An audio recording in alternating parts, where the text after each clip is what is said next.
करे ताई बोला मुखी नाम प्रत्येकांच्या पाया पडलं सांगितलं बाबा त्या देवाचं भजन करा का करा विठ्ठल विठ्ठल मना वेळोवेळा हा सुख सोळा स्वर्गी नाही स्वर्गात सुद्धी काय एवढं सुख नाही हो भजना एवढं स्वर्गीचे अमर इच्छिताती देवा मृत्यू लोक किंवा जन्म हा सुख स्वर्गात आहे माय तरी साधकांचं समाधान नाही माय बाप तुकोबराने नाव घेतलं नाही तर काय होतं हेही सांगितलं माय बाप ऐका एक दृष्टांत सांगतो लक्ष द्या थोडा आवाज वाढवा एका गावामध्ये एक म्हातारी बाई राहत होती बरं का तिच्या पोटी 2 मुलं जन्माला आली होती तिचं संपूर्ण आयुष्य संपलं दादा कधीच तिनं जन्मामध्ये देवाचं नाव घेतली नाही पण देवानं तिच्या पोटी 2 मुलं असं जन्माला घातले एक मुलगा मृदंग वाजवण्यामध्ये आपला नाव भारत देशामध्ये कमवलं दादा आणखी एक मुलगा गायन करण्यामध्ये महाराष्ट्रभराच्या बाहेर तेलंगणापर्यंत आपलं नाव कमवलं जातं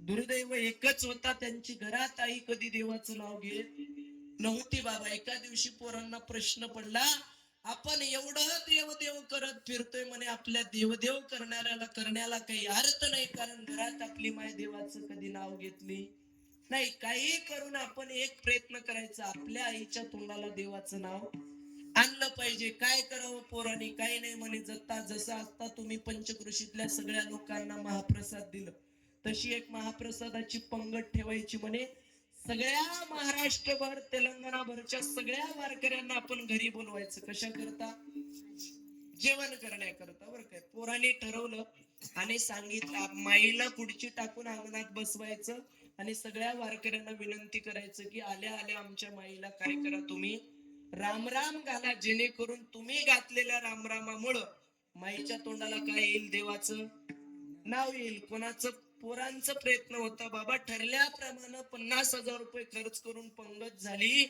आणि पंगत सुंदर असं पंचपक्वानाचं जेवण त्या ठिकाणी असणार तयार झालं बकीट टाकून वारकऱ्यांना पाण्याची व्यवस्था पाय धुण्यासाठी सर्व महाराष्ट्रभरच्या वारकरी घरी आल्या अंगणामध्ये आल्या बाबा पाय देऊन आत आल्या सांगितलंच होतं आमची माय खुर्चीवर असते बसलेली तिला आल्या आल्या काय करा तुम्ही फक्त राम राम करा तसं सांगितल्याप्रमाणे सर्व वारकऱ्याने हात जोडलं आणि आल्या आल्या म्हातारीला म्हणलं आजी राम राम म्हणलं म्हातारी वेलकम म्हणली पण राम राम म्हणली नाही बाबा वेलकम म्हणली पण राम राम म्हणली नाही पोरांना राग आला वारकऱ्यांना रागाला घरात घेतले घरात बसले जाऊन पंगत झाली भोजन झालं पोरांना प्रश्न पडला आपले 50,000 रुपये वाया गेले म्हणे काय केलं तर म्हातारी काय नाव घेतली नाही मग काय करावं पोरांनी काही नाही म्हणे जाता जाता आणखी एक वेळेस आपल्याच वारकऱ्यांना विनंती करावं म्हातारीला जाताना जय हरी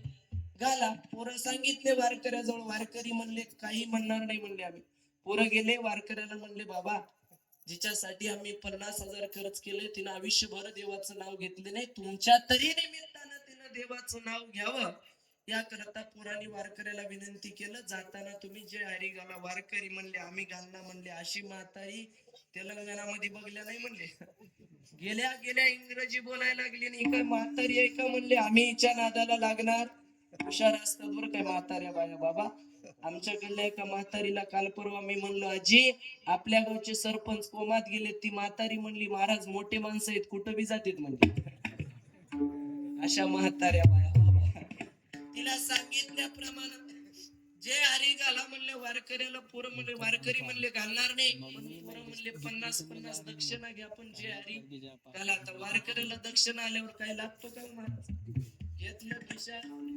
टाकले बाबा त्यांनी म्हणले काही हरकत नाही 50 रुपये येत असतील तर काय हरकत आहे म्हणले वारकरी सांगितल्याप्रमाणे जेवण झालं आणि जाताना वारकरी म्हातारीला म्हणले आजी जय हरी म्हणले म्हातारी बाय बाय म्हणली पण जय हरी म्हणली नाही राग आला हो पोरांना म्हातारी उचलले गावाच्या मंदिराजवळ आणले मंदिराजवळ कशा करता आणले असतील हो मंदिराला तरी बघून म्हातारीनं देऊळ आहे असं म्हणावं म्हणून पोरांचं प्रयत्न बाबा आल्या आल्या माईला विचारलं माय हे जे दिसतंय ना ते काय आहे म्हातारी जिथं गाव असते तिथं हे असते म्हणली पण देऊळ म्हणली नाही बाबा मंदिर म्हणली नाही लक्षात ठेवा राग आला पोरांना म्हातारी धरले आणि वरे उचलले जोरात आदळले बाबा दन दिशा आदळले म्हातारी मेली. तुम्ही म्हणाले एवढ्या लवकर 10च्या जवळ काटा आले, आपल्याला लवकरच मारायची होती. म्हातारी मेली बाबा. आता म्हातारी जिवंतपणी देवाचं नाव घेतले नाही. पोरांनी काय केलं, मेल्यानंतर तिची अस्थि काशीला तरी पोहोचावं म्हणून सुनेनं मिक्सर मध्ये घालून स्टीलच्या डब्बीमध्ये पोरांच्या हातात दिलं. पोरांनी काशीच्या महाराजाला फोन केला, महाराज आम्ही या दिवशी आमच्या आईच्या अस्थि घेऊन काशीला येतो आणि आम्हाला त्या तीर्थामध्ये त्या ठिकाणी असणारा अस्थि अर्पण करायचे. आता काशीला जायचे नियम आहेत बाबा, नियम आहेत, शास्त्राने घालून दिलेले आहेत. घरात आई वडील असताना कोणत्याच माणसानं काशी करायचं नाही. माय बाप केवळ काशी तेने न जावे.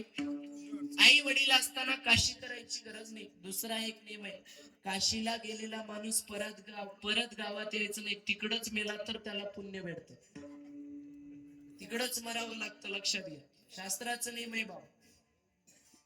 पण आपले लोक काशीला नको म्हणताना जातात, बरं गेल्यानंतर गावातही येतात आणि गावातल्या लोकांना सुखानं जगू देत नाहीत. घरी चहा पियाला बोलवा, लगेच म्हणतात आम्ही कपात चहा घेत.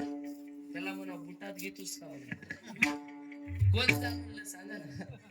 जायचंच नाही आई वडील असताना, लक्षात. तसं काशीच्या महाराजाला फोन, महाराज आम्ही या दिवशी येणार आहोत. महाराज सांगितले काही हरकत नाही, माझ्या घरी मुक्कामाला. सांगितल्याप्रमाणे पोरं मुक्कामाला गेले. रात्री 12 वाजता पोहोचले, झोप झाली. सकाळी स्नान झाला. महाराजांनी सांगितलं पोरं हो ते डब्बी घेऊन या, काशी विश्वनाथाचं दर्शन घेऊन तीर्थामध्ये आपल्याला समर्पण करायचं. सांगितल्याप्रमाणे पोरं डब्बी आणायला गेले. ज्या डब्बी बॅग मध्ये ज्या ठेवली होती जी डब्बी, त्या बॅग मध्ये डब्बीच नव्हती हो महाराज, गायबच झाली. इकडं तिकडं बघायला लागले. महाराजांनी विचारलं पोरं हो तुम्ही परेशान दिसता, काय झालं? काही नाही म्हणे महाराज, आम्ही आमच्या आईच्या अस्थि मिक्सरच्या डब्यामध्ये टाकून बारीक केला आणि एका स्टीलच्या डब्बीमध्ये ती अस्थि घेऊन आलो होतं बॅग मध्ये ठेवून. या बॅग मध्ये डब्बीच नाही, ती गायब झाली. महाराज म्हणले माझ्या बायकोला जरा वारकऱ्यांची बॅग चेक करायची लई सवय, तिला विचारतो म्हणले. बाई महाराज पोराने आणलेली डब्बी बॅग मधली घेतलीस का? तिला म्हणले हो घेतले. बॅगची चेन काढले, डब्बी बघले, डब्बी स्टीलची होती. मला वाटलं दात घासायचं मंजनच आहे म्हणून सकाळी घासलो म्हणून. मला एवढंच सांगायचंय, म्हातारी बाईच्या तोंडात गेली पण काशीला गेली. तेच तर सांगतात ना तुकोबर आहे नाही तरी.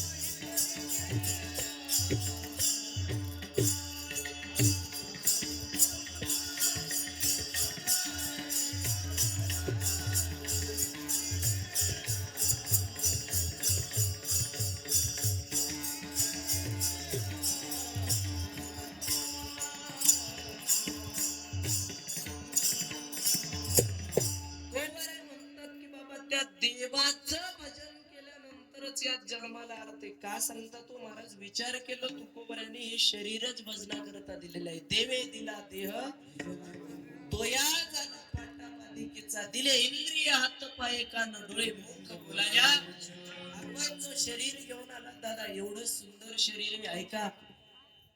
या शरीराची जर आपण खरेदी करायला गेलो, याची किंमत 2800 कोटी रुपये आहे दादा, ऐका. 2800 रुपये कोटीचं शरीर भगवंताने आपल्याला फुगड दिलेलं, फुगड दिले, तरी आपल्याला भजन करायला कळत नाही. मला एक प्रश्न विचारायचा दादा, तुमच्याकडे टू व्हीलर गाडी आहे का? टू व्हीलर गाडी आहे का? पटपटी आहे ना? बोला बोला, काही नाही, टेन्शन घेऊ नका. आहे ना बाबा?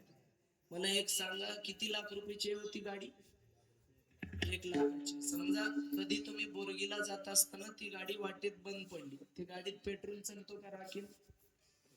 पेट्रोल. जर पेट्रोल संपला, इमर्जन्सी आहात तुम्ही, अडचणीत आहात, 20 रुपयाचं राखेल टाकून चालवता का?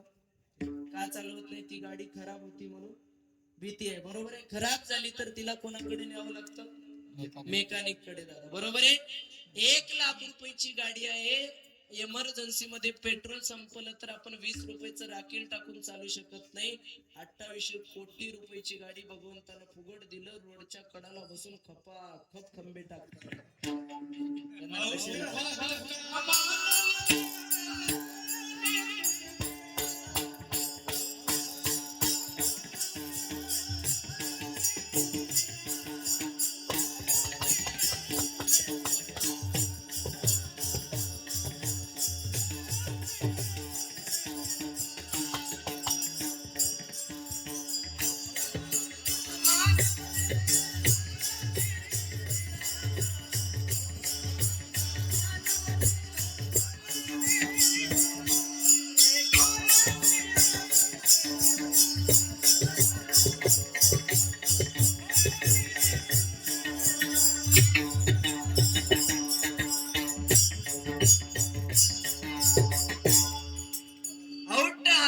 मानव देह अल्लाह ने तुझे दिया. एवढं मोठं शरीर, किती सुंदर शरीर दिलं हो भगवंताने दादा, लक्षात घ्या.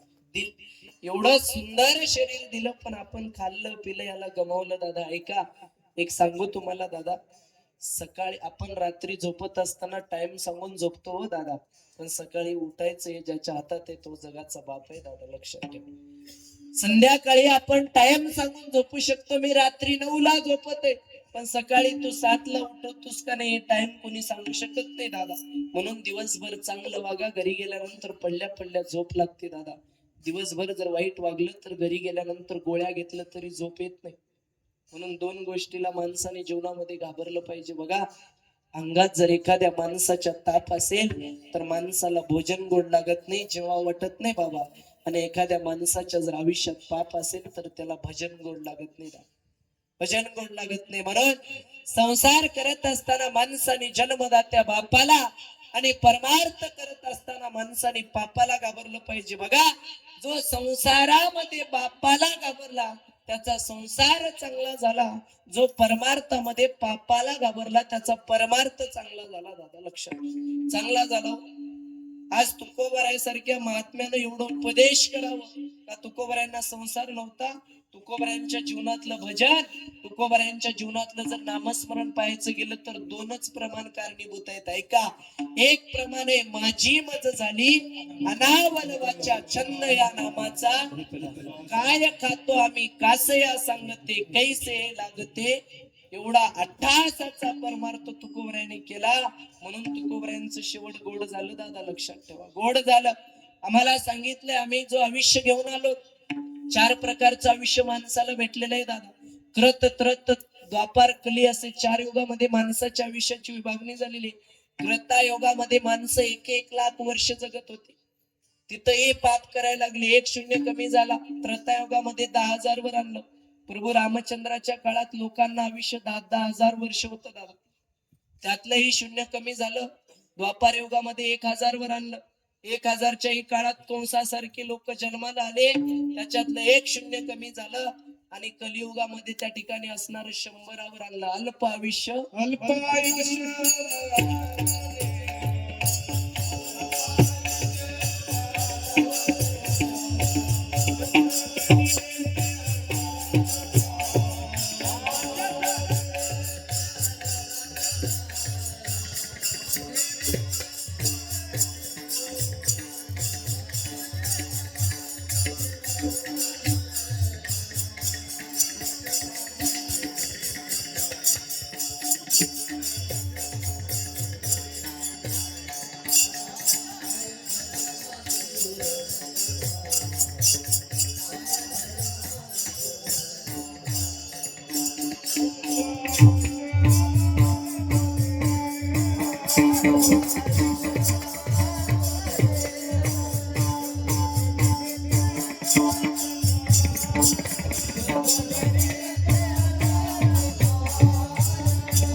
कलियुगामध्ये 100 वर्षाचा विषय माणसाला, नरदेह दुर्लभ जाना 100 वर्षाची, त्यामध्ये दुःख यातना तुम्ही आठवास मधुसूदना, तुम्ही वासुदेव वासुदेव. याच्यातलं जर एक शून्य कमी होऊ देऊ नका, जरा नीट वागा, नाही तर 10लाच मरणार आहोत बाबा. 10लाच मरणार आहोत, लक्षात घ्या. ही आयुष्याची गणना आहे दादा. कारण हे शरीर घेऊन आलो. जिंदगी एक किराए का घर, एक ना एक दिन बदलना पडेगा, क्या भरोसा है इस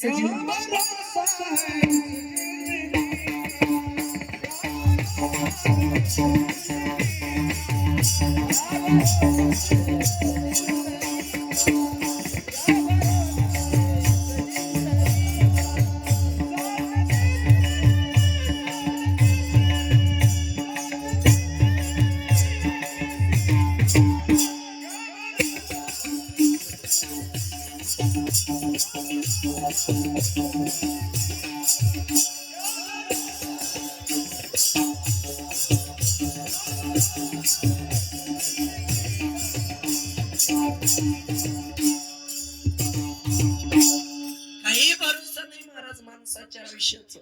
क्या भरोसा है इस जिंदगी का, साथ देती नाहीये किसी का. कुणाचं साथ देत नाही हो. किरायाच्या घरात जसं राहतो ना, तसं आपण हे जीवन घेऊन आलेलो आहोत दादा. एका दिवशी किरायाचा मालक खालेकर म्हणल्यानंतर रूम जशी भाड्याची खाली करतो, तसं त्या भगवंताचं बोलणं आलं की जावं लागतं. काळाच्या तावडीतून कुणी सुटलं नाही आजपर्यंत. काळाची एवढी पडेल तेव्हा, जेव्हा सोडविना तेव्हा माये बाबा तुका म्हणे तुला सोडविना पाणी का चक्र पाणी वाचून या. कुणी सोडत नाही महाराज, लक्षात घ्या. कारण या जगावर सत्ताच त्याची आहे ना. तुझी या सत्तेने वेदासी बोलणे, सूर्यासी चालणे, तुझी या बळे वृक्षाचे पान आले ज्याची सत्ते चाले. हे शरीर कोणाची या सत्ते, कोण बोलविते हरी. सगळं काही त्याच्या हातात आहे दादा. म्हणून त्याचं भजन करायला तो कोबऱ्या सांगतात, लक्षात घ्या. त्याचं भजन करायला सांगतात. आणि हे भजन करत असताना तुम्ही आम्ही ज्या संसारावर प्रेम करतो दादा, तो संसार हा काही काळापुरते हो. आयुष्यभर संसार करा, जो कधीच आनंद देत नाही. कारण संसार जो करायला लागला तुम्ही, त्या संसाराची जर मूळ पाहिलं तर तीच दुःखाची आहे. संसार कसं सुखी करणारी सुखी कसं होतील हो. मूळच संसाराची दुःखाची आहे ना बाबा. प्रमाणे दुःख बांधवडी आहे हा संसार, सुखाचा विचार नाही. संसाराची मूळ दुःखाची आहे. संसार करणाऱ्याला विचारून बघा, सुखी आहेत का बाबा. संसार करणाऱ्याला विचारा, तुम्ही सुखी आहेत का. जो देखे सो दुखिया बाबा, सुखिया कोई. म्हणून तर संतांनी संसार सोडलं ना दादा. पण तुम्हाला सर्वसामान्य माणसाला सोडायला नाही सांगितलं. संसारी असावे असुनी भजन करावे वेळोवेळा, असुनी संसारी जीवे वेगू करी वेद शास्त्र पारी. संसारातून बाहेर यायला सांगितलं नाही दादा. पण लोक संसारावर एवढं प्रेम करतात महाराज, घरी राहून संसारावर प्रेम करतात, यात नवल नाही दादा. वारीच्या वाटेनं आलं तरी लोक संसारावर प्रेम करतात. त्यांच्या डोक्यात संसार आहे. तुमच्या महिला मंडळांना एक प्रश्न विचारायचा आहे. आई मला एक सांगा, तुम्हाला भाषा कळते ना माझी माय, मराठी भाषा समजते ना. ऐका बरं काय. सकाळी माय तुम्ही सडा टाकलत, अंगण झाडून सडा टाकलत तुम्ही. चिमणीसाठी 4 दाणे खायला टाकल्या, 2 दाणे खाल्ली चिमणी का, 2 पोट भरलं तिचं, 2 दाणे पाठीवर बांधून नेली का रिकामी गेली माय. हा महाराज तुम्हीच सांगा बरं, कशी गेली हो. रिकामी गेली. सोबत काय नेली का नाही बाबा. बघा, घरात आलेली चिमणी 4 दाणे टाकल्यानंतर 2 दाणे खाल्ली, पोट भरलं, निघून गेली बाबा. रिका सोबत काही नेली नाही. पण किती बी सावडत आली पंढरपूरच्या वाटेची चिमणी. कळलं नाही तुम्हाला. फक्त त्या चिमणीला किती बिस्किटचे पुढे आल्यावर चौकात थांबू करून पोत सोडायला हवा. मला एवढंच सांगायचंय दादा, आपण इतर राहून संसारावर प्रेम करतो, यात नवल नाही व. लोक वारीच्या वाटेनं आहेत, पण डोक्यात काय आहे बाबा, संसार आहे. म्हणून उन्हाळ्यात पावसाळा आला आमदा, पावसाळ्यात पाऊस काळा जास्त झाला बाबा, लक्षात घ्या. आपला मेळ लागत नाही बाबा, मेळ लागत नाही बरं काय. आपला भाव देवावर नाही, लक्षात ठेवा. अहो संसार संसार संसार काय करता, त्या दुःखाच्या संसाराच्या नादी लागून त्या संसारानं कोणाचं चांगलं केलं हो बाबा. साधू संतांची हाल झाली महाराज. ज्या मेला पंजा मेला, बाप मसना गेला देखत देखत ना तू पण तो एक ऐसाची झाला. आम्ही काय हो आयुष्यभर संसार करा त्यातून येणारी फळप्राप्ती एकच आहे, त्याचं नाव दुःख आहे बाबा. 4 दिवस परमार्थ करा त्या परमार्थातून येणारी फळप्राप्ती एकच आहे, त्याचं नाव सुख आहे बाबा. उलट तुम्हाला सांगतो, माणसाला वाटतं संसारामध्ये वय वाढत चालली की किंमत वाढते, चुकीच आहे. संसारामध्ये वय वाढत चालले की किंमत कमी होते, परमार्थामध्ये वय वाढत चालले की किंमत वाढते दादा.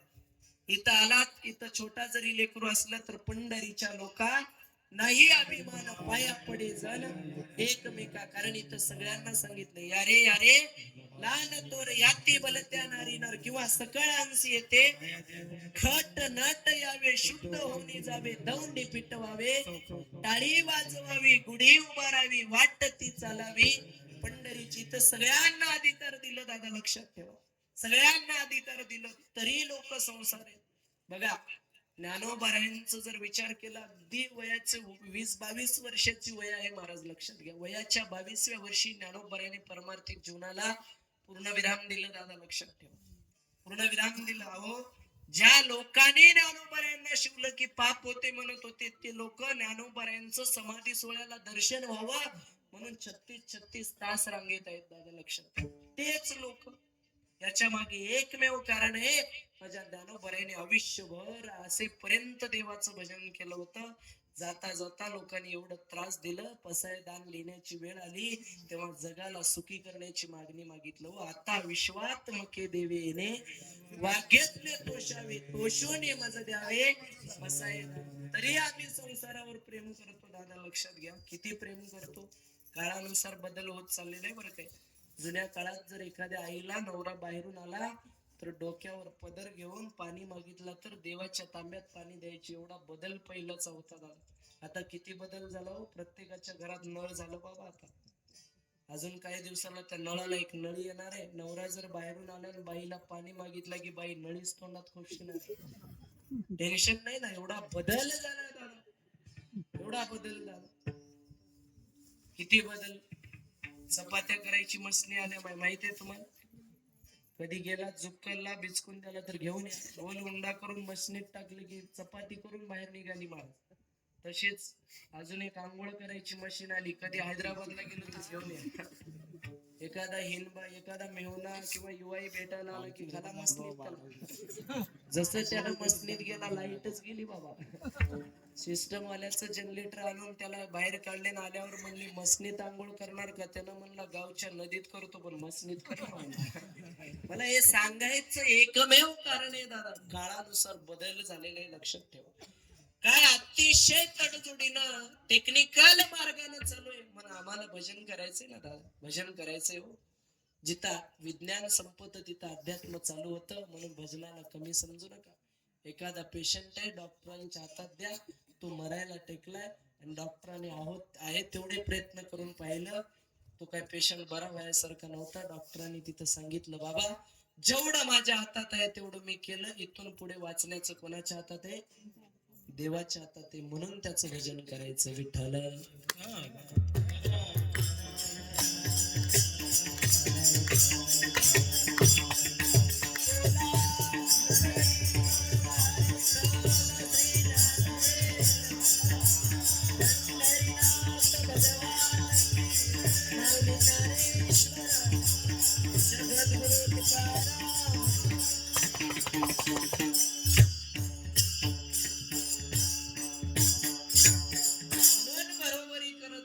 भवसागराच्या पुरामध्ये वाहून जातात. बघा भाव पाहिजे महाराज. 3 भवसागराच्या पुरामधून वाचवण्याकरता 3 प्रकारचे भाव माणसाच्या अंतःकरणात असलं पाहिजे. कायिक भाव माणसाजवळ असला पाहिजे आणि मानसिक भाव, कायिक वाचिक मानसिक भाव, असे 3 प्रकारचे भाव आहेत. त्या भावनेनं देव वापरता येतो. मनावनी शरण जावे सर्व भावे, देवासी सर्व भावनेनं त्या देवाला शरण जावं लागतं. नाहीतर तो उतरील पार भव दुस्तर नदीचा, नदीमध्ये का भवसागराच्या पुरामध्ये वाहून जाईल. म्हणून कोणाचंही चांगलं करण्याचा प्रयत्न करा. चांगलं करता आलं पाहिजे हो. चांगलं जर करता आलं तर आपलं सगळं चांगलं आहे दादा, नाहीतर अवघड आहे, लक्षात ठेवा. भजनाशिवाय पर्याय नाही. आज ज्यांची जयंती आहे तुम्ही आम्ही भाग्यवान मंडळी आहोत. आज तुम्हा आम्हा सर्वांना या मंडपामध्ये बसण्याचा अधिकार ज्या माणसांना मिळाला त्या महात्म्यांची आज जयंती आहे दादा. ऐका, 19 फेब्रुवारी 1630 रोजी शिवनेरी किल्ल्यावर ज्या राजांचा जन्म झाला त्या राजांचा जन्मोत्सव आहे दादा. आणि त्या जन्मोत्सवाच्या पर्व काळावर आज आम्ही हनुमंतरायाच्या वर्धापन दिनानिमित्त या ठिकाणी आलो दादा. लक्षात ठेवा, रयत मोकळी पडली होती, त्या रयतेचा वाली व्हायला कोणी तयार नव्हतं. त्यावेळेस एका आईनं जिजाऊ नावाच्या आईनं शिवाई देवीकडे त्या मातेकडे नवस केल्यानं सांगितल्या, माय असं एक मूल जन्माला दे, माझ्या आया बहिणीच्या कपाळावरच कुंकू वाचलं पाहिजे, माझ्या आया बहिणीची लुटणारी अब्रू कुठं तरी थांबली पाहिजे. सद त्या जिजा मातेनं त्या शिवाई देवीला नवस करावं आणि जगाचा बाप जन्माला यावं. नवे नवे तुम्हा आम्हाला एवढी सुंदर परवानगी कीर्तन करण्याची द्यावी. तो जगाचा बाप होता दादा. ऐका, जर महाराज झाले नसते, राजे जर जन्माला आले नसते, तर तेलंगणाकर मंडळी आपल्याला एखाद्या मुसलमानाकडे जावं लागलं असतं आणि त्याला म्हणावं लागलं असतं, हुजूर हम हनुमंतराय के दरबार में एक कीर्तन रखना चाहते, थोडा परवानगी तुम्हारी होना हमारे को, असं म्हणावं लागलं असतं. म्हणावं लागलं असतं हो, म्हणावं लागलं असतं दादा. अहो, कल्याणच्या सुभेदाराची सून राजांपुढे नजराना म्हणून पाठवलं दादा. आणि सांगितलं शत्रू सैनिकांना मावळ्यानं नजराना म्हणून आणलं. सांगितलं, बाबा शत्रू सैनिकांना तुम्हाला नजराना म्हणून ही सून पाठवलेली आहे. त्या बाईकडे बघावं तर तिनं पान खाल्ली तर तिचं पान त्या गळ्यातून पान दिसावं, एवढी सुंदर स्त्री माझ्या राजांपुढे नजराना म्हणून आली. आणि राजानं मावळ्यांना सांगितलं, अरे आपला धर्म तो नाही की जिला आपण आनंदानं स्वीकारावं आणि आनंदानं त्या ठिकाणी असणार तिच्यासोबत नको ते कृत्य करावं. त्या मातीतले लोक नाही, तर आपली बहीण घरात आल्यानंतर, आपली माय घरात आल्यानंतर जसं आपण तिचा आदरानं पाहुणचार करतो, तसं त्या दुश्मनाच्या सुनेचं सुद्धिका पाहुणचार करून पाठवून दे म्हणणारा राजा या मातीत जन्माला आला होता. मातीत जन्माला आला होता. काया राती तडपत होत तिच्या रूपाचं ऊन, अशीच देखणी होती एका मुसलमानाची सून. त्या तरुणीला आई म्हणाला राजा तो शिलवान, म्हणून आनंदाने नांदत होते हिंदू मुसलमान. 5 वर्षाचं पोरग मस्जिद मध्ये 5 वेळा नमाजाला जातं मुसलमानाचं. आमचं 22 वर्षाचं झालं तरी अजून मंदिर माहित नाही हनुमंतरायचं. हे आमचं दुर्दैव आहे दादा. एकदाच चढतो ते बी बुटा सेट. त्यानं म्हणते आता बुटा सेट येत, जाताना काय होईल अवघडे. लक्षात घ्या, अवघडे दादा, लक्षात घ्या. म्हणून अशी जर बरोबरी करत चला तर एका दिवशी भवसागराच्या पुरामध्ये आपल्याला वाहून जावं लागणार आहे दादा. लक्षात घ्या. एक दृष्टांत सांगतो, तुम्हाला समजेल दादा. नामस्मरणाशिवाय पर्याय नाही. ऐसी जोडी करा राम कंठी धरा, जिने चुके फेरा सारा सार विचार करा उठावटी, नाम धरा कंठी. अनेक प्रमाणाद्वारे सांगितलं हो तुकोबरायांनी बाबा त्याचं भजन करायला. अनेक प्रमाणाद्वारे सांगितलं. काय सांगितलं? प्रत्येक संताचा जर विचार केला तर त्या 6 वर्षाच्या जनाबाईनं पंढरपुरात जावं, त्या जगाच्या मालकाला पाहावं आणि त्याच्या भजनामध्ये एवढी तल्लीन व्हावं.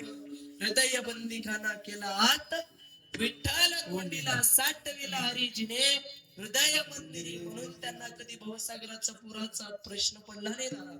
पण आम्ही काय करतो, एखाद्याचं वाईट करायला जातो दादा. बघा, संसारामध्ये जर अडकून राहिलं तर आपला संसार कपबशी सारखा आहे बाबा. कपबशी माहिती तुम्हाला? कप म्हणजे आपण सगळे बरं काय बाबा, आणि बशा म्हणजे आमच्या माता मावल्या. समजा जुक्कलला बाजाराला गेलात, सामानाची पिशवी कोणाच्या हातात असते? बोला की कप हो. आणि पैशाचा पर्स बोला की बशा हो. बरं, मुलीचं लग्न आहे म्हणून बँकेत कर्ज काढायला जाणार कोण? बोला की कप हो. आणि बँकेचे आलेले पैसे बसून खायला बशी. बरं, कर्ज पेटणं आले म्हणून पुन्हा आत्महत्या करायला लिंबाच्या झाडाला लटकायला कोण बाबा? कप. आणि लटकायचे ते तेलंगणा सरकारने दिलेले पैसे बसून खायला पुन्हा. बरं, एखाद्या घरामध्ये बशीची जागा कशी आहे? कप कसा राखला अडकून आहे बघा. एखाद्या वेळेस लहान पोराच्या हातात महाराज आले, दूध जरा साखर आणजा, दूध आणजा म्हणून पाठवून द्या. पोरग त्याच्या हातात कप द्या, कप सरळ धरून नेतो का कपाच्या कानात बोट घालतो? कानात बोट घालतात. फिरवत असताना जर समजा गरगर गरगर फिरवतो, फिरताना कप तुटला, कप खाली पडला, कान तुटला, कपाला विश्रांती आहे. त्या बाया एवढ्या हुशार असतात बाबा, हिरव्या मिरचाचं ठेसा भरून ठेवतात घरात. बशी फुटली तर बशी पुन्हा. आणि हा संसार आहे दादा. पण एक सांगू तुम्हाला, आपला संसार ताकासारखा आहे बाबा, ताकासारखं आहे. जसं एखाद्या या बाया काय करतात, सकाळी सकाळी दूध दूध डेअरीला विकतात आणि ताक काय की म्हशीच्या आल्याला पाजवतात. पाजवतात ना बाबा, म्हशीचा आल्या पिला नाही तर घरच्या आल्याला पाजवतात. मग त्याच्यामध्ये पाजवण्याकरता मीठ टाकतात, मिरची टाकतात, जिरे टाकतात, त्याचा मठ्ठा बनवून जसं आपल्या मालकाला पियायला देतात, तसं या संसार रूपी जीवनामध्ये, या शरीर रूपी जन्मामध्ये नामस्मरणाचं त्या ठिकाणी असणार सगळ्या प्रकारचं गोड असं मठ्ठा बनावं लागतं. आणि जसं मठ्ठा आपण पितो तसं गोड करावं लागतं. त्याचं एकमेव कारण आहे, तुकोबारे म्हणतात, सांगतो तुम्हासी बजार विठ्ठला, त्या भगवंताला भजा बाबा, त्याच्याशिवाय जीवनामध्ये पर्याय नाही. आणि हे जर करत गेला तर काय होणार, एक दृष्टांत सांगतो म्हणजे तुम्हाला दुसरं चरण कळेल. काय झालं, एका दिवशी सहज एका माईनं सुनेनं आपल्या मालकाला म्हणलं, मालक काही करायचं म्हणे, तुमचे मायबाप आमच्या घरामध्ये चालत नाहीत. असे बरेच सुना असतात बरं काय, मायबाप चालत नाहीत म्हणणारे, फक्त इकडल्या नाही आमच्याकडल्या तर म्हणतात बाबा, आमच्याकडल्या म्हणतात चालत नाही. नवऱ्यानं सांगितलं का चालत नाहीत, काही म्हणत नाही. बघा, एखाद्या आईला जर नवऱ्यानं हिताचं सांगितलं तर ऐकावं महाराज, ऐकावं बरं काय, हिताचं चांगलं सांगितलं. एखादा मालक जर एखाद्या मालकाला जर एखादी पत्नी म्हणत असेल, चला आपल्या पंचकृषीतल्या हनुमंतरायाच्या मंदिरामध्ये कीर्तन आहे आणि आपल्याला त्या ठिकाणी असणार कीर्तन श्रवण करायला जायचंय, तर त्या आईनं ऐकावं की नाही हो बाप, त्या नवऱ्यानं ऐकावं की नाही बाप, ऐकावं. कीर्तनाला जायचंय म्हणल्यानंतर ऐकावं, कारण कलियुगामधली सगळ्यात श्रेष्ठ भक्ती ही कीर्तन भक्ती आहे बाबा. कीर्तन चांग, कीर्तन चांग होय करावे, कीर्तन मुखी गावे, मग काही नो हे बाधा काम दुर्जनाच्या. इथं आल्यानंतर प्रेमे छंदे नाचे डोले हरपले, आनंदित होत असतो नाचू कीर्तनाचे रंगी ज्ञानदीप. इथं आल्यानंतर माणूस आनंदात होत असतो, म्हणून त्या आईनं ऐकावं, त्या नवऱ्यानं. बाई जर कीर्तनाला चल म्हणत असेल आणि जर बाई जर रात्री नवऱ्याला सगळे झोपल्यानंतर सांगते बरं का हिताचं, काय सांगते, चांगलं सांगते हिताचं बाबा, नवऱ्याला म्हणते तुमच्याकडे बघा, तुमच्या भावाकडे बघा, त्याचा अंगावरचा शर्ट इस्त्री मोडू देत नाही, तुमचा शर्ट बघा 3 जागी फाटलेला, किती बी जर मरमर केलं तर वाटण्या कशा होणार आहे, सारख्याच होणार आहेत. म्हणून तुम्हाला सांगते, असं जर म्हणली तर बायको नवऱ्याचं ऐकावं, नवऱ्यानं ऐकावं का बाबा, ऐकू नये. पण त्या बाईनं सांगितलं तुमच्या आईला घराच्या बाहेर काढायचंय आणि हिला नेऊन कुठंतरी सोडायचंय म्हणे, त्यावेळेस मालक म्हणला काही हरकत नाही, मी माझी आई जर तुला त्रास देत असेल तर सोडायला काय हरकत आहे. माईला उचलला आणि नदीच्या दिशेनं निघाला. जात असताना बाजा सहित उचलला टाकून देण्यासाठी तळ्यामध्ये. एक झाड लागला लिंबाचा, लिंबाची फांदी वरे अडकली, म्हातारी फांदीलाच अडकली, रिकामीच बाज नेऊन टाकून घरला आला बरं का. त्याच दिवशी योगायोगानं त्या गावात 2 चोर आले होते, सगळ्यांच्या घरचं सोनं चोरले वाटून घेण्यासाठी त्या लिंबाच्या झाडाखाली गेले. दोघांनी आपापला हिस्सा माळ वाटून घेतला. म्हातारी वरून तिसरा हिस्सा द्या म्हणली. म्हणल्या चोर सोनं घेतले असतील का बाबा, नाही, जशाच तसं पळून गेले. म्हातारी झाडावून उतरली, 9 वार लुगडं नेसत होती, 3 वार लुगडं फाडली बाबा, सगळं सोनं त्या 3 वार लुगड्यात बांधली. तेव्हापासून माय 6 वार निघाले, 3 वार लुगड्यात बांधली बाबा, सगळं गटोडं एकत्र केली. मी धन सांगतोय, सोनं ऐका. राजाधिराज छत्रपती शिवाजी महाराज जगद्गुरु तुकोबऱ्यांच्या घरी कीर्तन ऐकले आणि घर कीर्तन संपलं. या देशाचा करता करविता, या महाराष्ट्राचा, या राज्याचा, या सगळ्या या मातीचा राजा ज्यावेळेस जगद्गुरु तुकोबऱ्यांच्या घरी नजराना घेऊन गेला आणि तुकोबऱ्यांना म्हणायला लागले, महाराज तुम्ही भजन करून गरीब झालात महाराज, लोकांनी तुमच्या जाता बुडवल्या, लोकांनी तुम्हाला त्रास दिला, मंबाजी बुवाने काठीनं मारलं महाराज, एवढा त्रास तुम्हाला झाला महाराज, एक काम करा, तुम्ही माझ्या जवळचं सोनं घ्या आणि तुमचं थोडं महाराज पण थांबवा आणि राज्य पण गाजवा. गादीवर बसवा महाराज, गादीवर बसा आणि मोठेपणा मिरवा महाराज. आता गरिबी बंद झाली. तुकोबऱ्यांची जर गरिबी पाहायचं गेलं तर स्वतःचा मुलगा दुधा करता मेला, स्वतःची मुलगी पाहण्याकरता मेली. जिच्यावर आपण जीवाफाड प्रेम करतो ती पत्नी अन्न अन्न करता मेली. तरी तुकोबऱ्यांना म्हणावं लागलं, बरे झाले देवा निघाले दिवाळे, परिया दुष्काळे पिढा गेली. बरं झालं देवा या दुष्काळामध्ये माझा मुलगा मेला. त्या जगद्गुरु तुकोबऱ्यांना राजे नजरानं घेऊन गेले आणि सांगितलं, महाराज तुम्ही या सोनं घ्या, या सोन्यानं सुखी व्हा. महाराजांनी सांगितलं बाबा तुम्ही सोन्यानं सुखी असाल पण आम्हाला सोनं लागत नाही. आम्ही कशानं सुखी आहोत तर आम्ही तेने सुखे म्हणा म्हणून सांगतो तुम्हासी. आम्ही सोन्यानं सुखी नाही महाराज, आम्ही त्याच्या भजनानं सुखी आहोत. किती सुखी आहोत. जीवानं काय केलं बाबा. तुका म्हणे धन. आमच्या आईला विचार, आई तुमच्या गळ्यातला सोन्याचा हार श्रेष्ठ का माझ्या गळ्यातली माळ माय? काय श्रेष्ठ आहे माय? माळ आहे ना माय. मग तुमचा हार मला द्या, माझी माळ तुम्ही घ्या. बरं देत नाहीत महाराज, कारण ही जीव आहे. तुका म्हणे धन, धनासाठी देते प्राण. संत महात्मे तसे होते का? सोने रुपया मा मृत्य के समान, माणिक पाषाण तुमचे हे रविंद्र.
ते माझं मृत्यके समान. तुमचं जे धन आहे आम्हाला माती मोल समान आहे दादा. आम्हाला सोन्यावर प्रेम करणार हे जीव झालं, पण सोन्याला सुद्धी का माती मोल समजणार जीवन जर कोणाचं होतं तर ते संत महात्म्यांचं होतं दादा. राखा कुंभार नावाचा एक महात्मा होऊन गेला हो. संस्कार जे लेकरांवर होते, एक सोन्याचं काकण रस्त्यावर टाकलं आणि बायको नवरा लेकर जात असताना नवऱ्याला सहज पाहिलं, निघून गेलं. मागे आला, बायकोने पाहिलं आणि मुठभर माती घेतली आणि त्या काकणावर टाकली. कारण मागे येणार जर लेकरू त्या काकणाकडे पाहिलं तर उचलेल. आमच्या नवऱ्याच्या घरची परंपरा भजनाची त्या ठिकाणी असणार मातीत जाईल हे बाईला कळालं आणि बाई लेकरू तिथून निघून गेला. लेकरानं बघू नये काकणाकडे. समोर आल्यानंतर आईनं विचारलं पोरीला, वाटेत काही दिसलं का? पोरीनं दिलेलं उत्तर गोडे, ऐका वाटेत तुला काही दिसलं का? ती पोरगी म्हणते, आई आधीच माती होती, माती टाकायची गरज तरी काय होती? म्हणून आधीच माती होती तर माती टाकायची गरज तरी काय होती? तुमचे एरवित धन ते मज मृत्युके समान. मला तुम्हाला सगळ्यांना एक प्रश्न विचारायचा आहे बाबा. आता कीर्तन संपलं, 5 मिनिटांमध्ये तुम्ही घरी जात असताना वाटेमध्ये तुम्हाला 2 मूर्त्या सापडल्या. एक आहे रामाची, एक आहे रावणाची. कोणती हातात घ्याल? खरं सांगा बरं, रामाची घ्या. घराच्या जवळ गेलं बाबा, आणखी दोन मूर्त्या सापडल्या. एक आहे रामाची, एक आहे रावणाची. ऐका, रामाची जी आहे ती चांदीची आणि रावणाची जी आहे ती सोन्याची आहे. हो महाराज, ते कीर्तन इकडच जाऊ द्या. सोन्याचं असेल तर रावण देखील आम्हाला चालेल. आम्ही लोक धनावर प्रेम करणार आहोत दादा. पण संत महात्म्यानं सांगितलं, ते धन ज्या वेळेस त्या म्हातारीनं डोक्यावर घेतलं आणि घराच्या दिशेनं निघाली. नवरा बायकोला वाटलं म्हातारी डोहामध्ये वाहून गेली. बरं काय, परत मुद्द्यावर या. ती धन ज्यावेळेस गटुड घेऊन आली, आल्यानंतर म्हातारीला अंगणात बघितले बरं काय दोघांनी. तिनं म्हणाली, हो का हो, तुमची माय भूत होऊन आली. त्याला म्हणला, हो बस गटोड घेऊन आली म्हणला. आल्या आल्या बाबा म्हातारीनं गटोड टाकलं, गटोड सुटलं बाबा. आणि गटोड जसं सुटलं, काय निघालं हो, सोनं निघालं. सोन्याकडं बघला, त्यानं विचार केला, बाय माईला टाकलं एवढं सोनं आले, आज जर बायकोला टाकल्यावर किती येते. ठरल्याप्रमाणे बाबा रात्री 12ला तिला बाजा सैड, हिला पलंगा सैड. तिला जाताना लिंबाची फांदी, हिला काय बी नाही. काल परवाची नवे गहू सोडून गेली ती ना. हा, म्हणून तर तुकोबाई म्हणतात, अशी जर बरोबरी करत चाल तर करिता बरोबरी, दुरावसी दुरी भवाची पुरी वावसी. म्हणून संप्रदायाने घालून दिलेल्या दंडकाप्रमाणे सगळ्याने हाताने टाळी मुखाने नामस्मरण करत ते भजन करायचे.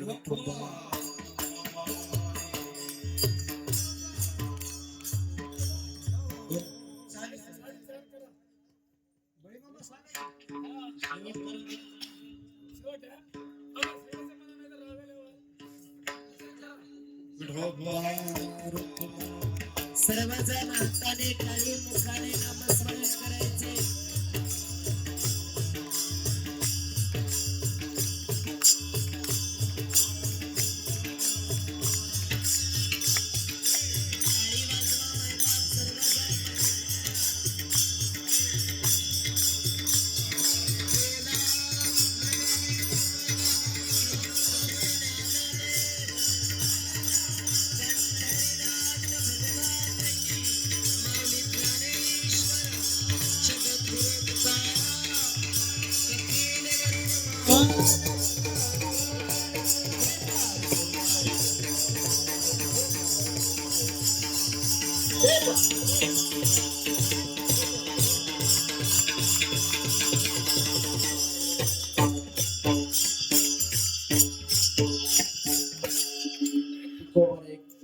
बोलत असताना अधिकाराने बोलून गेले, सांगितले, बाबा एवढं सुंदर शरीर त्याच्या भजनाकरता दिलेले अनेक महत्व तुकोबाने आम्हाला देऊन टाकले. बरं का, माणसानं जीवन असं जगावं, त्याच्या भजन केल्याशिवाय माणसाला मरण येऊ नये. हो दादा, तुका म्हणे का मरणीची सरी उत्तम जीवनी, गेले दिगंबर ईश्वर विभूती, राहिल्या त्या कीर्ती. आपण गेल्यानंतर आपलं नाव जगामध्ये राहावं, असं तरी माणसानं जीवन जगलं पाहिजे दादा. काही लोक दोन्ही प्रकारचं जीवन जगतात. जिवंत असतानाही लोकांना सुखानं राहू देत नाही आणि मेल्यानंतरही राहू देत नाहीत, असे अनेक लोक असतात. पण त्या जगण्याला महत्व नाही. एक शेवटचा दृष्टांत सांगतो आणि सेवा थांबवतो आहे का. ज्या रीती तुकोबरा देवाला भाव चालतं म्हणतात आणि त्याची आण घेऊन सांगतो म्हणतात. एक गोड उदाहरण आहे, सगळेजण लक्ष द्या म्हणजे तुम्हाला समजेल. एकदा काय झालं बाबा, नामदेवरायांच्या आईनं नामदेवरायांना प्रश्न केला. बरं का, खूप गोड दृष्टांत आहे, तुम्हाला समजेल. शेवटचं चरण असं दृष्टांत आहे, ऐका. कधी न ऐकलेला असा दृष्टांत आहे.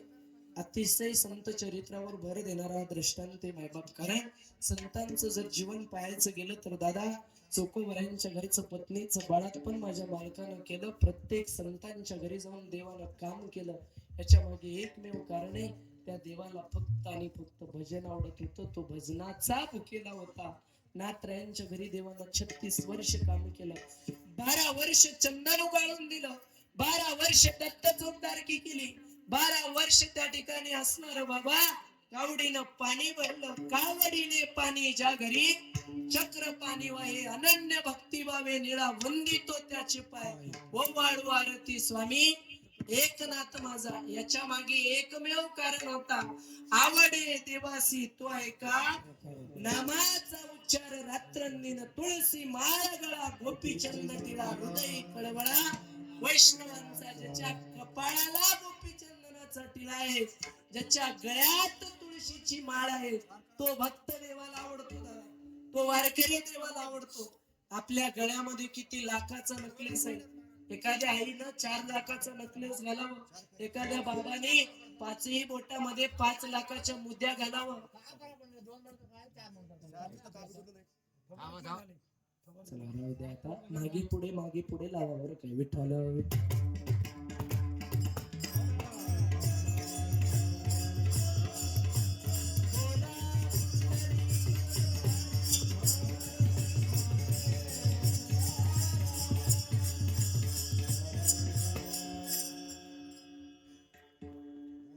ज्या वेळेस बाबा एखाद्या माणसाच्या हाताला जर 5ही बोटामध्ये मुद्दे आहेत बाबा, पण त्याच्या मुद्द्यावर, त्या सोन्यावर नजर कोणाची असते हो बाबा? कोणाची असते? चोराची असते बरं काय. कुठे तर बाहेर निघाला तर तो माणूस भीत निघतो, 2 माणसं सोबत घेऊन जातो बाबा, बरोबर आहे. हाताचं सोन्याचं कडा असलं, मुद्दे असले तर नजर चोराची आहे. पण गळ्यात जर तुळशीची माळ जर असली तर नजर कोणाची आहे हो महाराज? हनुमंतरायाचे हो. आपल्यावर हनुमंतरायाचं जर उदाहरण पाहायचं गेलं तर दादा, याच्यापेक्षा दुसरा सेवेदारी महात्मा कोणता नाही हो. लक्षात घ्या, देवच कोणता नाही दादा. एवढी सेवा मालकाची निष्ठेनं करणारा एकमेव नोकरदार म्हणजे हनुमंतराय दादा. आपणही वर्षाने 1 लाख रुपये देऊन बाबा नोकरदार ठेवतो बरं काय. ठेवताना नोकरदार बरोबर पेरणीच्या दिवसात पोट दुखायला म्हणते. पण इकडं लक्ष्मणाला शक्ती लागली नाही, लगेच संजीवनी आणण्याचं भाग्य हनुमंतरायला भेटलं. आणि हे भेटलं फक्त नामस्मरणामुळे. लक्षात घ्या, वानेर त्रतायुगामध्ये देवाला भजन करत होते देवाचे. देवानं सांगितलं आता वानेर झाला, पुढचा जन्म कशाचा आहे. भगवंतानं वानेरानं सांगितलं देवा पुढेही आम्हाला जन्माला यायचे, पण आम्हाला गोपाळ म्हणून जन्माला यायचे. त्रतायुगामध्ये वानेराच्या रूपात केलेल्या भजनामुळं भगवंताने द्वापार युगात वानेरांना गोपाळ म्हणून घेतलं आणि त्याच भजनाच्या पोटी गोपाळांचा आनंद म्हणून गोपाळांसोबत काला केला. तुका म्हणे वाळवंट बरवे नीट, उत्तम वैकुंठी ते ऐसे नाही कवळ काही. काल्याचे तो काला गोपाळांकडे केला. अनेक जपी तपी ऋषी मुनी सगळे वैराग्य साधू त्रतायुगामध्ये प्रभू रामचंद्राच्या अनुष्ठानाला बसले, आराधना केले आणि केल्यानंतर सगळ्या ऋषी मुनी जपी तपीला वाटायला लागलं. एवढं अनुष्ठान केले तर द्वापार युगामध्ये आपणही कुठला तरी जन्म घेऊन जन्माला जावं. विचारलं भगवंताकडे आले, भगवंतानं विचारलं तुम्हाला कोणता जन्म पाहिजे. ऋषी मुनी जपी तपीनं सांगितलं आम्हाला गोपिकांचा जन्म पाहिजे. भगवंताने द्वापार युगामध्ये त्यांना गोपिका म्हणून घेतलं आणि त्या गोपिकांसोबत आनंद व्यक्त केलं भगवंताने, ते रास क्रीडेच्या द्वारे. लक्षात ठेवा, याच्या मागे एकमेव कारण आहे, त्रतायुगामध्ये भजन केले होते. भजन केल्यामुळं पुनर्जन्म सुद्धिका प्राप्त होतो दादा. एवढं भजन श्रेष्ठ आहे म्हणून तुकोबारे म्हणतात, सांगतो तुम्हासी हजारे विठ्ठला त्या देवाला भजा दादा. आणि हे सांगत असताना मी सांगून जातो बरं काय, ऐका. ज्या वेळेचे गुरु एक महात्म्यांचं उदाहरण सांगत होतो मी तुम्हाला. प्रत्येक महात्म्यानं देवाचं भजन केलं दादा. ऐका, मीराबाईसाठी प्याला तो वेशाचा अनेक दादा, उच्च नीच काही नेले भगवंत दिष्ट देखून या वारकरी संप्रदायाची निर्मितीच खूप गोड झालेली आहे दादा. भगवान शंकरानं महादेवानं निर्मिती केलेली आहे दादा. भजन पहिलं महादेवानं, संप्रदायाची निर्मिती पहिलं महादेवानं, पहिली वारी सुद्धिकानं महादेवानं केली बाबा. रंभाधिक नाचती उभ्या जोडून हात तिरसुळ डमरू घेऊन गेला गिरिजेचा कांत. आम्ही लोक एवढं सगळं निर्माण केले, पण आम्ही लोक 2 भेदभाव पाडले बाबा. तुमच्याकडे आहे की नाही माहित नाही, पण आमच्याकडे 2 सप्ते होतात एका गावात. एक हरिनाम, दुसरा शिवनाम बाबा. बघा, आपला जो वाद आहे बाबा, हरी एकच आहे, शिवही एकच आहे. जो आपला वाद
भजन करा रे हरिहरा. भजन करायला सांगितलं बाबा. शिव ही एकच आहे आणि हरी एकच आहे, पण आम्ही जो वाद घालतो ना बाबा तो विनाकारण चालू. एक मिनिटाचा दृष्टांत सांगतो, समोर जातो ऐका. एक माणूस आपल्या बायकोला म्हणला बरं काय, हे बघ तू फलाण्याच्या घरातून दररोज दूध आणत होतीस, ते दूध आणणं बंद कर. उद्या एक काम करतो, बिचकुंद्याच्या बाजारात जातो, 50,000ची म्हैस घेऊन येतो, 4 लिटर म्हैस दूध देते. टेन्शन घेऊ नको, लोकांच्या घरातून आणणं दूध बंद.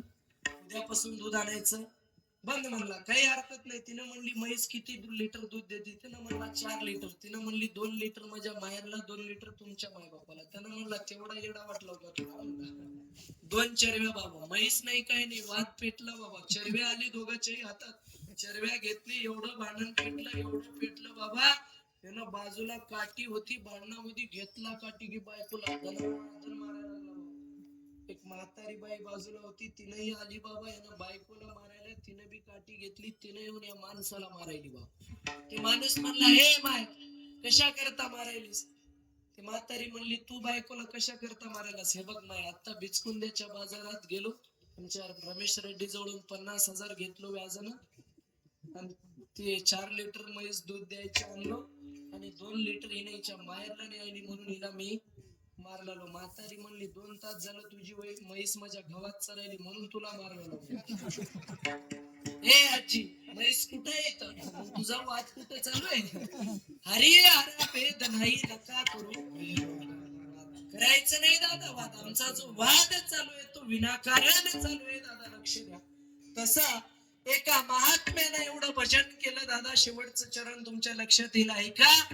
ज्या वेळेस नामदेवरायांच्या आईनं नामदेवरायांना सांगितलं, नामदेवा तुम्ही भजन केला, तुम्ही म्हणता तुमच्या घरची परंपरा खूप मोठी आहे, तुम्ही प्रमाणातून व्यक्त करता, जन्मोजन्मी आम्ही बहु पुण्य केले. तेव्हा या विठ्ठले साधू संतांना परमार्थ घडला. याच्या मागे एकमेव कारण होतं. तुकोबाऱ्या म्हणतात, माझ्या वडिलांची मिरासी गा देवा, किंवा मागे बहुता जन्मी हेची करीत आलो आम्ही. जन्मोजन्मी आम्ही कुठंतरी पुण्य केलं, तेव्हा या विठ्ठलानं आमच्यावर कृपा केली. नामदेवा तुम्ही म्हणताय ना, एक काम करा, समोर दिपाळी तुमच्या तुम्ही दिपाळीला ना सगळ्यांना अभ्यंग स्नान घालतात, तुमच्या पांडुरंगांना स्नानासाठी घरी बोलून आणा. ऐका, नामदेवरायांच्या आईचा प्रश्न नामदेवरायांना आहे. नामदेवरायांना म्हणले की तुम्ही जा म्हणे त्या भगवंताला अभ्यंग स्नानासाठी घरी आणा. कोण होते नामदेवराय? ज्यांच्या कीर्तनात जगाचा बाप नाचला. नामदेव कीर्तन करी पुढे देव नाचे पांडुरंग. किती नाचला तुम्ही सगळे जाणकार मंडळी आहात. नाचता नाचता देवाचा. तेव्हापासून बाबा कीर्तनकारांना कंबर बांधण्याची पद्धत आहे बरं काय. तुमचं तुम्ही सावध राहा म्हणले. हे तेव्हापासून बाबा लक्षात घ्या. एवढा नाचला फिरविले तेवढं जगा माझी ख्याती, नामदेवा हाती एवढा अधिकार असणारा महात्मा. त्या आईने सांगितलं, नामदेवा एवढी परंपरा तुमच्या घरची मोठी आहे ना, तुम्ही जा त्या पांडुरंगाला घरी स्नानासाठी घेऊन या. अभ्यंग स्नानासाठी ज्यावेळेस देवाला आणायला आईनं सांगितलं, नामदेवराय देवाजवळ आले आणि देवाला विनंती केलं, देवा आईनं सांगितलंय दिपाळी आहे, अभ्यंग स्नानासाठी तुम्हाला घरी यायचंय. देव म्हणले, नामदेवा एवढं शक्य आहे का? योगी 28 युग गेले मी विटेवर उभा आहे, आणि कसं येता येईल मला? येता येणार नाही. देवा तुम्हाला यावंच लागणार आहे. आईनं सांगितलं, आमच्या परंपरेची ओळख करून दिले. नामदेवा एवढं सोपं नाही येणं. नाही देवा यावंच लागणार आहे. नामदेवा बडवे दररोज रावळामध्ये येतात, काकडा करतात सकाळी सकाळी. मी जर काकड्याला बडवे आल्यानंतर बडव्यांना जर इथं दिसलो नाही तर बडवे सगळीकडे दौंडी पिटवतील, देव नाही देव नाही अशी बातमी पसरून टाकतील. नामदेवा येता येणार नाही. देवाने सांगितल्याप्रमाणे नामदेवराय म्हणले, काय येता येणार नाही देवा? एक काम करा ना, तुम्ही स्नान करून येईपर्यंत मी तुमच्या जागी थांबतो, तुम्ही जाऊन या. बघा नामदेवरायांचे शब्द आहेत. नामदेवराय देवाला म्हणतात, देवा स्नान करून येईपर्यंत मी तुमच्या जागी विटेवर थांबतो, तुम्ही जाऊन या. देवा नामदेवरायाला देव म्हणले, रावळामध्ये बडव्यासोबत दररोज तुम्ही काकड्याला असता, तुम्हाला बडवे ओळखतात, आणि इथं जर थांबल्यानंतर तुम्हाला का ते ओळखणार नाहीत का? नामदेवराय हुशार होते. नामदेवरायाने सांगितलं, देवा अनेक भक्तांना मुक्त्या दिलास तू जसा दिसतोस, तुझी स्वरूपगत मुक्ती थोड्या वेळा करता स्नान करून येईपर्यंत मला देऊन टाक ना. तू जसा दिसतोस तसं देऊन टाक. नामदेवरायांना देव म्हणायचे. बघा बरं नामदेवराय, वीट छोटी आहे, जोडून थांबावं लागतं. समचरण दृष्टी जोडून थांबावं लागतं. एवढंच नाही, तुळशीच्या माळा गळ्यात घालावं लागतं. कासेला कमरेला पितांबर, काशी पितांबर बांधावं लागतं. काही हरकत नाही देवा, वीट छोटी आहे बरं काय. नामदेवरायाला देवानं सांगितलं, देवानं नामदेवरायाला सांगितलं, नामदेवा आणखी 2 प्रश्न माझे महत्वाचे आहेत.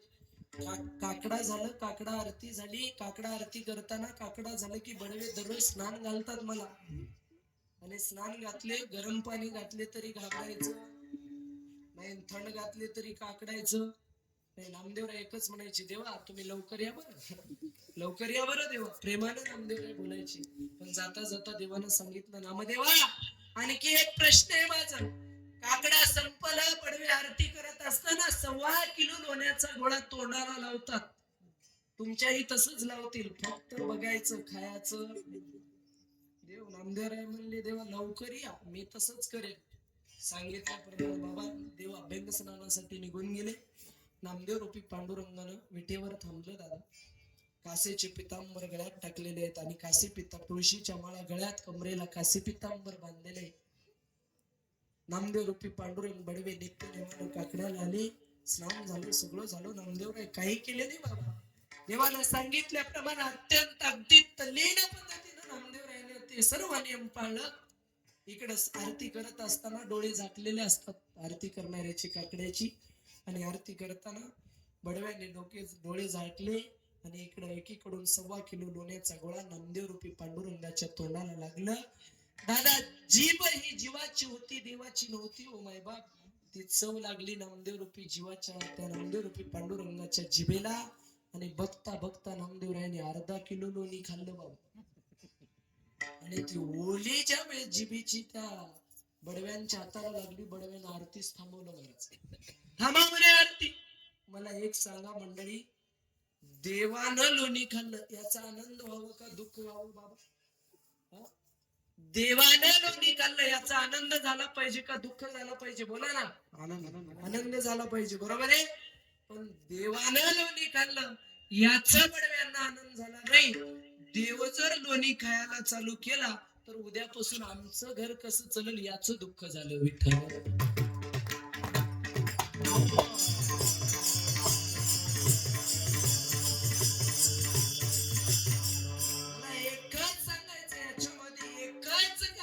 नामदेवरायानं आयुष्यभर भाव ठेवून भक्ती केलं होतं, आणि तीच भक्ती देवाला आवडली. ह्याची थोडी भक्ती आवडते देवा, संकल्पावी माया संसाराची अशी प्रेमरूपी भक्ती नामदेवरायाने केली. तो भावनेचा केलंय म्हणून भावे विन भक्ती, भक्ती विना मुक्ती, बळे विना शक्ती बोलणे. या विना अनेक असतापे साधन वाहत असे आन विठोबाचे. याचं उदाहरण घेऊन तुकोबराय सांगतात की मी त्या पंढरीश पांडुरंग परमात्म्याची आन घेऊन सांगतो.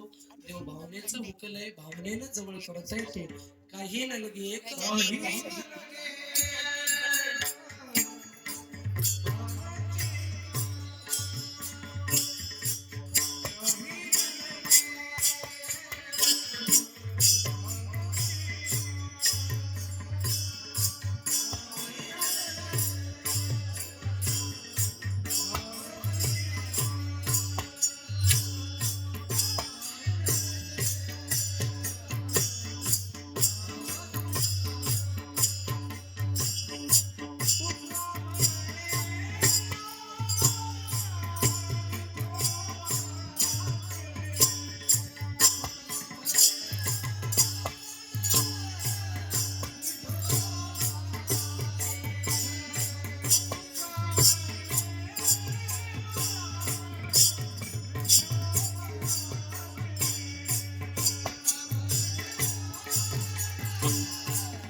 काही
नलगे एक भावाची कारण तुका म्हणे आण विठोबाची करिता बरोबरी दुरावसी दुरी भवाची पुरी भावशी असा 3 चरणाचा अतिशय सोपा सर्वांच्या पाठांतरातला आणि उपदेशपर प्रकरणातील तुम्हा आम्हा सर्व पंचक्रोशीतल्या मंडळींना नामस्मरणाचं महत्व त्या देवाचं कळावं आणि त्या देवाला जसं तुम्ही या ठिकाणी आणून स्थापना केला तसं त्याच प्रकारे दरवर्षीप्रमाणे सगळ्या पंचक्रोशीतील लोकांनी मिळून हा उत्सव मोठ्या थाटामाटामध्ये आपल्याला साजरा करायचा आहे. मला वाटतं 1 दिवसाचा करण्यापेक्षा 7 दिवसाचा जरी झाला तरी तो आनंदाचा ठरेल आणि काही कमी पडू देणार नाही बरं काय. हनुमंतरायानं लक्षात घ्या. अतिशय अंजनी मातेच्या तपासाठी महारुद्र आले पोटी अशा हनुमंतराय आहेत. त्यांच्या सगळ्यांवर माझ्या हनुमंतरायाची कृपा व्हावी, सगळ्यांना हनुमंतरायानं उदंड आयुष्य द्यावं एवढी विनंती हनुमंतरायाची चरणी करतो. बोलत असताना एखादा अपशब्द माझ्या बुद्धीतून पडला असेल ते माझ्या बुद्धीचा दोष समजा. जे चांगला आहे घेण्याचा प्रयत्न करा. जाता जाता आज ज्यांची जयंती आहे आणि त्यांचं जय जयकार थोडं झालं पाहिजे त्याकरता एक सगळ्यांना मी त्रास काय द्यायचं नाही, पण सगळेजण एकदा हातावरी करा बरं काय. फक्त माझ्या मागे जय म्हणायचे सर्वजण हातावरी करा. बसलेले सर्वजण महिला मंडळ आवाज क्लिअर द्या. वाऱ्यामुळे आवाज बसला बरं काय बाजूला वारा. थोडं सर्वजण हातावरी करा. फक्त जय म्हणायचे. टाळकरी बी केले तर चांगलं होईल. सर्वजण हातावरी करा. प्रौढ प्रताप पुरंदर क्षत्रिय कुलावतंस सिंहासनाधीश्वर राजाधिराज श्रीमंत श्री श्री श्री छत्रपती शिवाजी महाराज की, धर्मवीर संभाजी महाराज की, भारत माता की. ज्ञानेश्वर